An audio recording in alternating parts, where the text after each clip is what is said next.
Welcome to Back to the Texts Themselves, a series on phenomenology. Today's video covers sections 1 and 2 of Husserl's Cartesian Meditations. The philosopher Paul Ricoeur wrote, "Phenomenology is to a great extent the history of Husserlian heresies." The implications of this statement are twofold. First, phenomenology as a particular philosophical approach cannot be readily reduced to any single thinker's expression of it. Second, it implies that to fully appreciate the thinking of those phenomenologists engaged in such heresies does require some knowledge and engagement with Husserl's own thought. In this video, I'll address the following questions. 1. Why did I choose out of all the works by Husserl his Cartesian Meditations? 2. What is it about Descartes' thought that Husserl finds so appealing? And 3. What is the difference between talking about philosophy and doing philosophy? My original plan after completing Heidegger's Being and Time was to move on to Sartre's Being and Nothingness. But in working through that text and concurrently reading Husserl, I began to realize that it's in fact critical to spend some time with Husserl first, since Sartre's thought is directly connected to Husserl in a manner that's perhaps even more explicit than what we find in Heidegger. The only decision left then was which text to present. The choice was difficult partly because many of Husserl's works are conceived of as introductions to phenomenology, and his thinking changes quite notably over time. The most obvious choice here was Ideas 1, which tends to represent one of the best expressions of his mature thought. Instead, though, I chose his Cartesian Meditations. First, this work is arguably a relatively more accessible one.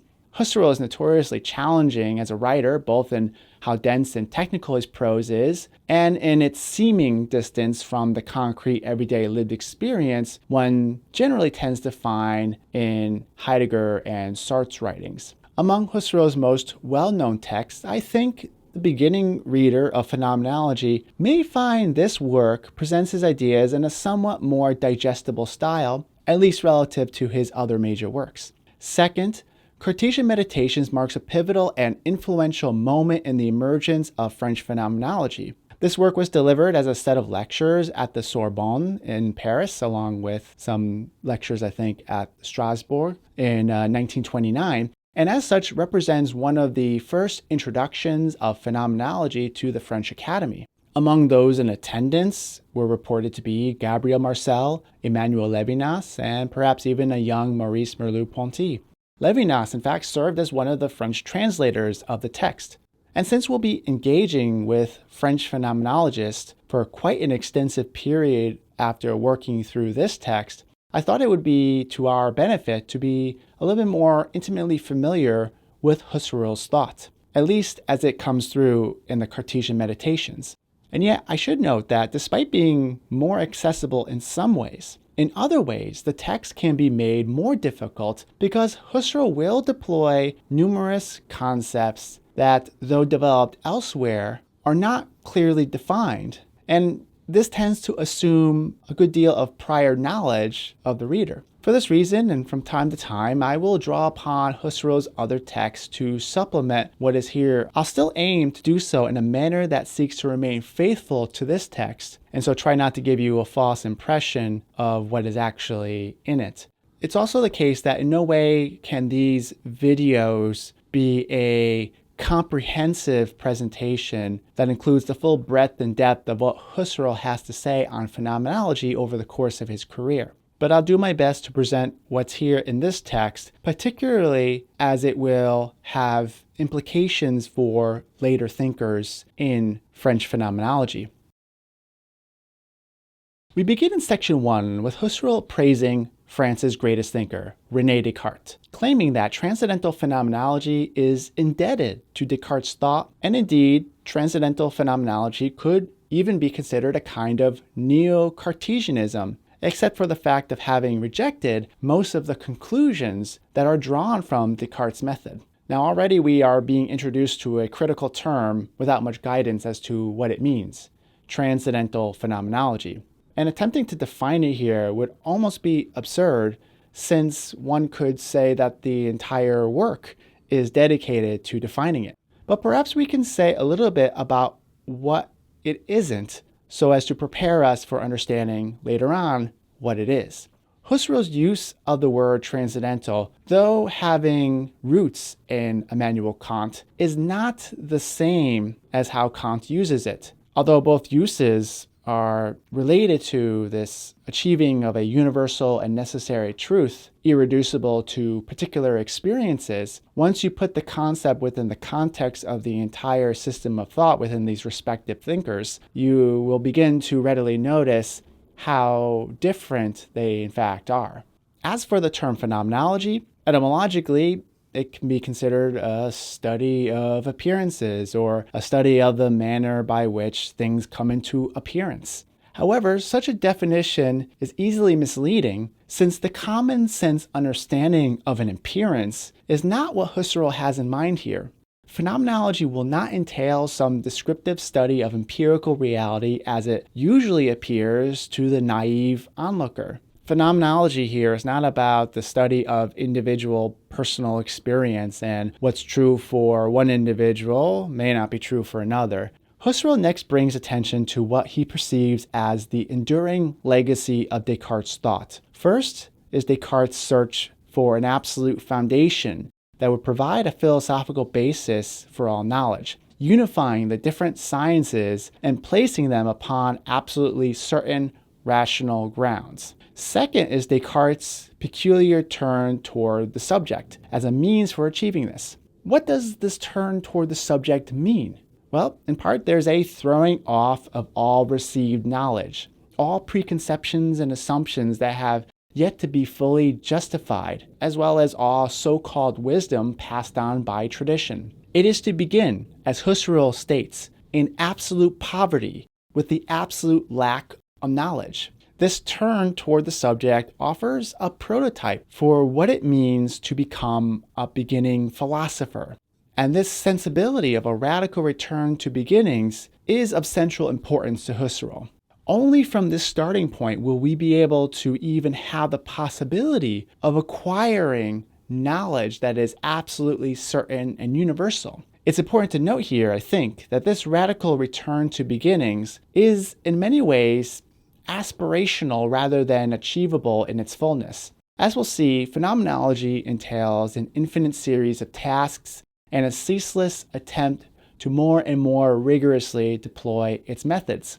And yet, even should such an aim be aspirational rather than achievable, Husserl does seem to suggest that this will not impede our ability to arrive at certain essential truths. Also, although the search for such knowledge begins in the philosopher's quite personal affair, the search ultimately requires that the philosophers seek out truths that are, in theory, discoverable by every subject who performs the act of reflexivity.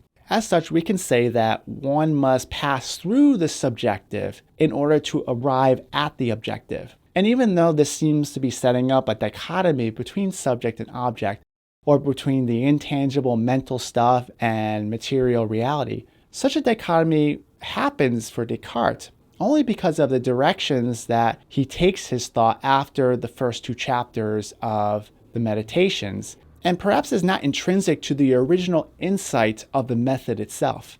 And Husserl will seek to replicate this return to beginnings to demonstrate the fundamental inseparability of the subjective and the objective, the mental and the physical, rather than reinforce any of the purported dualisms that Descartes has been accused of inaugurating.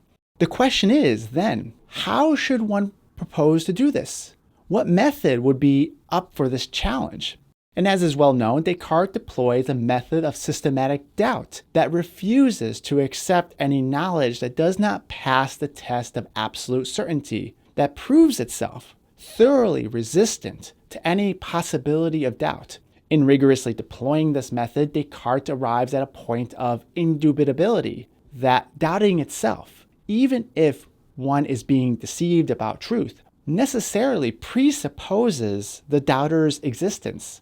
And thus, Descartes must conclude, I am, I exist, which he will later sum up in a reply to his objectors as, I think, therefore I am, cogito ergo sum. In other words, he arrives at his own ego, or more accurately, he arrives at the pure universal and absolute ego in the mode of the I think, the cogito, which is the same in every conscious thinking subject, since we're not talking about individuality here at all. From this starting point, and through a kind of solipsistic philosophizing, as Husserl calls it here, Descartes will seek to regain external objective reality from this subjectivist starting point. For Husserl, this manner of philosophizing marked a radically new kind of thinking that moves away from naive objectivism to what he will call transcendental subjectivism. Husserl asks whether such analyses continue to have merit in the present day. To answer this question, Husserl draws notable convergences between the time Descartes was writing and the fractured, disintegrated manner of the present-day philosophy that Husserl was perceiving in his own time. In Husserl's eyes, there had been a loss of a unified, living philosophy, and in its place, only semblances of serious philosophy, growing increasingly incoherent among the different schools of thought. So you can pick up a little bit of a kind of nostalgia here for Husserl. Upon noting this convergence, Husserl then asks a rhetorical question. Does not this present situation call for a renewal of this radical return to the beginning philosopher, first enacted by Descartes? One point that I think Husserl is getting at here in regards to his criticism of philosophy in his present day and why it might actually apply to our present day is that he's getting at that there's a difference between talking about philosophy and doing philosophy. With the professionalization of philosophy, there are innumerable specialists and abundant secondary literatures created by those specialists that all talk about philosophy, analyzing the arguments and concepts of other philosophers in the most minute detail. And for Husserl, this is not doing philosophy. And similarly, I could apply this criticism to myself. These videos I'm putting out here are not doing philosophy, but only talking about philosophy. My attempts to do philosophy are in my writings rather than in these videos. And maybe at some point I'll risk trying to do philosophy through video, but we'll see one day. And for me, I don't mean to disparage talking about philosophy, as there's no doubt to be much to be gained in talking about philosophy and producing a secondary literature. Just like the great masters of painting often first learn how to paint through imitating other painters before they can go off and do something novel themselves. However, the problem is that this talking about or writing about philosophy readily becomes mistaken for doing philosophy, to the point that it's hard to find self-professed philosophers who are philosophizing in the sense that Husserl means here. That is, philosophizing in a manner that's seeking out a radical and new kind of thinking by shaking off the provinciality and lack of originality on display in much of what calls itself philosophy. And this is why Husserl seeks to reawaken the radical impulse of Descartes' meditations, but also without adopting many of Descartes' conclusions. And in doing so, Husserl will seek to radicalize the already radical character of Descartes' method. And in the videos to follow, we're going to see how he proposes to do that and see whether it may be successful or not. And my purpose will be not only to describe this, but also to hint at future developments that will go on in thinkers that follow Husserl. So we're going to be talking about concepts like the body and the I can of intentionality, which will be very much related to what Merleau-Ponty talks about. We'll be addressing the notion of world, which is a concept very central to Heidegger, and we can ask whether there was some influence of Heidegger onto Husserl or Husserl onto Heidegger in this regard. And then there is a lot to talk about regarding intersubjectivity, and that will become relevant as we address Sartre and the notion of the gaze, but also Levinas's criticism of intersubjectivity and his own notion of the other. But what I hope you can sense here, and what I think the reader can pick up in these last few lines of section 2 that concludes the introduction, is a tremendous passion and exuberance for philosophy. One that undoubtedly was infectious and served to inspire so many of Husserl's own students that went on to become monumental philosophers in their own right. And regardless of whether we find merit in Husserl's ultimate claims here, I think we can find merit certainly in the sensibility he is communicating, a sensibility that presents the philosopher as one who thinks not only rigorously, but also passionately, and who is willing to question the fundamental assumptions guiding their own thought. And it will be this rigor and passion that is the necessary ingredients in aiming to become the beginning philosopher. If you found this video helpful and it's within your means, please consider making a super thank you tip. You can find the super thank you button below this video. If you wish to be an ongoing supporter of this channel, you can do so on Patreon, where I offer video transcripts and unedited materials. The link is below. I want to thank the following for already supporting this channel on Patreon. You can also support this channel by liking and sharing this video and subscribing to my channel. And as always, thank you for watching. And until next time, be well.